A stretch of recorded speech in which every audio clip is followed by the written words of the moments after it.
অনুষ্ঠানের সম্মানিত সভাপতি, উপস্থিত সমাজতান্ত্রিক ছাত্রফ্রন্ট, বাসক মার্ক্সবাদী সহ বিভিন্ন সংগঠনের সংগঠকবৃন্দ, উপস্থিত এই জুলাই গণঅভ্যুত্থানের যাদের জন্য এই গণঅভ্যুত্থানের একটি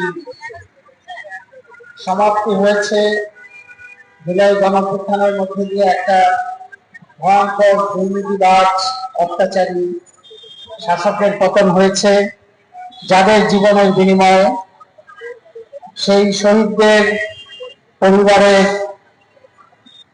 সম্মানিত সদস্যবৃন্দ, মা বাবা এবং স্বজনেরা, যারা আহত হয়েছেন, জখম হয়েছেন, তাদের স্বজনেরা সবাইকে এই জুলাই গণঅভ্যুত্থানের মধ্যে দিয়ে পরিবর্তনের যে প্রত্যাশা, সেই প্রত্যাশা যারা করেছিলেন, যারা একটা স্বৈরাচার মুক্ত বাংলাদেশ পেয়েছেন, তাদের পক্ষ থেকে অভিনন্দন। যার পরিবারের স্বপ্ন ছিল এক একজনের জীবন যাওয়া মানে তো একজনের জীবন যাওয়া না, একজনের জীবন যাওয়া মানে একটা পরিবার ধসে যাওয়া, একজনের জীবন যাওয়া মানে তার সাথে সম্পর্কিত অনেক স্বজনের স্বপ্ন আকাঙ্ক্ষা ভেঙে পড়ে। সে হাজার হাজার মানুষের জীবন, যারা আহত হয়েছেন, যাদের আমাদের সর্বশেষ হিসাবে 22,000-এর খবর পাই, যারা আহত হয়েছেন তাদের পরিবার, অনেক পরিবার ভয়ঙ্কর বিপর্যয়ের মধ্যে পড়েছে। সেই গণঅভ্যুত্থানের পরে নতুন সরকার এসছে, নতুন অন্তর্বর্তী সরকার, 1 বছর পার হয়েছে।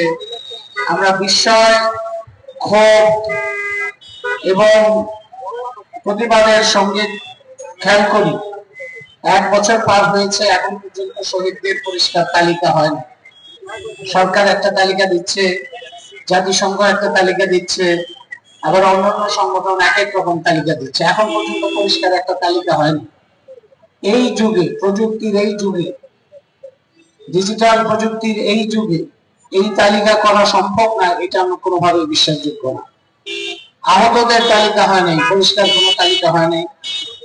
শহীদ এবং আহতদের রাষ্ট্র দায়িত্ব নেবে, এটাই ছিল স্বাভাবিক। সেই কাজেও নানা রকম গড়িমসি, শৈথিল্য আমরা দেখতে পাচ্ছি। আমরা সরকারের বিভিন্ন উৎসব দেখি, জাঁকজমক দেখি, ব্যয়বহুল বিভিন্ন রকম ড্রোন টেকনোলজি থেকে নানা রকম আয়োজন দেখি। সেগুলি দেখে মনে হয় সরকার শহীদ এবং আহতদের অনেক গুরুত্ব দিচ্ছে। কিন্তু আমরা যখন শহীদদের পরিবারের কাছে যাই, আহতদের পরিবারের কাছে যাই, আমরা বুঝতে পারি এখানে কত অবহেলা এবং কত অসংলগ্ন এবং সমন্বয়হীনতা এবং কত ভাবে অপমানিত হচ্ছে শহীদ এবং আহত পরিবারকে।